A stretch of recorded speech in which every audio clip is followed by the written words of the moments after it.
akin para sa gabing madilim. Ikaw ang bawat sana sa lahat ng hiling. Sagot sa akin. Sorry po, may bisita po kay attorney. Ayaw makapigil eh. Oh, sino daw? Bisita niya po. Narito na nga ating pagkabangan ngayong Martes sa abot kamay na pangarap.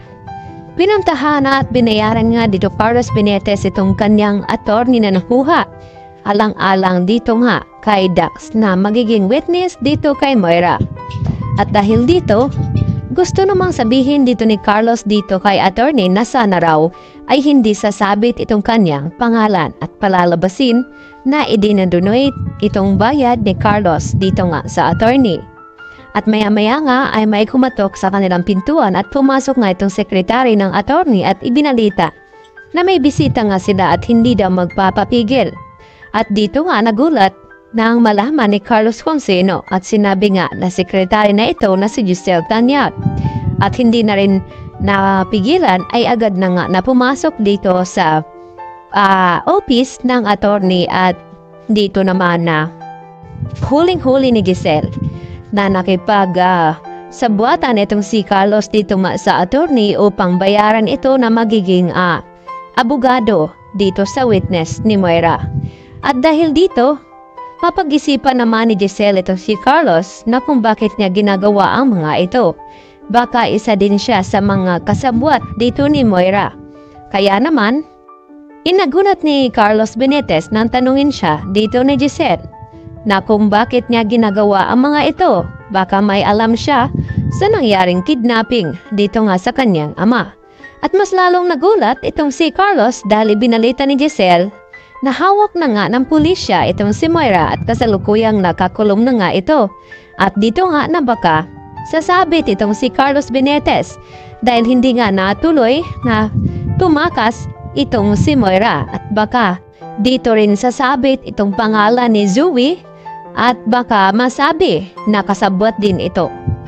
Sa kabilang banda, dito naman nalaman nila Aling Susan at Diyosa ang nangyari dito kay Moira dahil sa bigla ang pagtawag ni Lynette dito kay Giselle na may good news nga daw silang ibabalita dito dahil hawak na nga ng mga pulis itong si Moira at kasalukuyang dadalhin na nga dito nga sa Pilipinas upang mahatulan na nga ng pagkakulong. At hindi nga napigilan ni Giselle na puntahan agad-agad dito sa airport at salubungin ng sampal.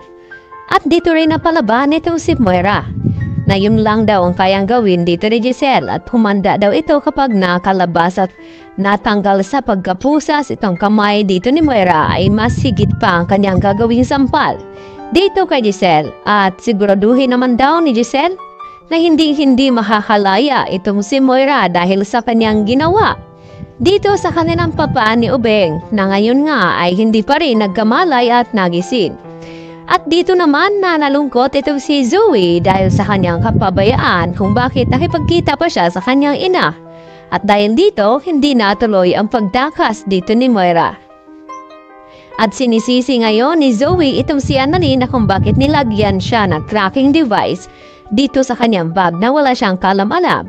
Kaya na-track agad dito ni Annalyn at RJ ang lugar kung saan ay magkikita sina Zoe at itong si Moira.